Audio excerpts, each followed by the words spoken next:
સુરત શહેરમાં ઇન્કમટેક્સ વિભાગ દ્વારા મોટા પાયે સર્ચ ઓપરેશન હાથ ધરવામાં આવ્યું છે. શહેરના નામાંકિત ઉદ્યોગપતિઓના રહેણાંક મકાનો અને ઓફિસોમાં ઇન્કમટેક્સ વિભાગની ટીમોએ વહેલી સવારથી જ દરોડા શરૂ કર્યા છે. મળતી માહિતી અનુસાર સુરત ઇન્કમટેક્સ વિભાગની ડીડીઆઈ વિંગ દ્વારા આ કાર્યવાહી હાથ ધરવામાં આવી છે.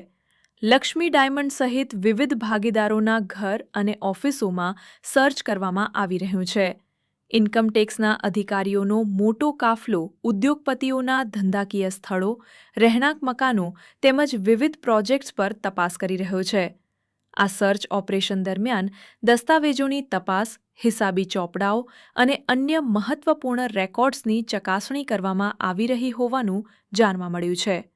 કાર્યવાહીની ગંભીરતાને ધ્યાનમાં લેતા અધિકારીઓ દ્વારા સમગ્ર વિસ્તારને કડક નજર હેઠળ રાખવામાં આવ્યો છે.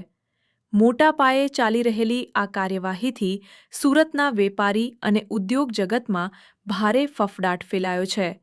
ઇન્કમટેક્સ વિભાગ તરફથી હાલ કોઈ સત્તાવાર વિગત જાહેર કરવામાં આવી નથી, પરંતુ તપાસ પૂર્ણ થયા બાદ વધુ ખુલાસા થવાની શક્યતા છે.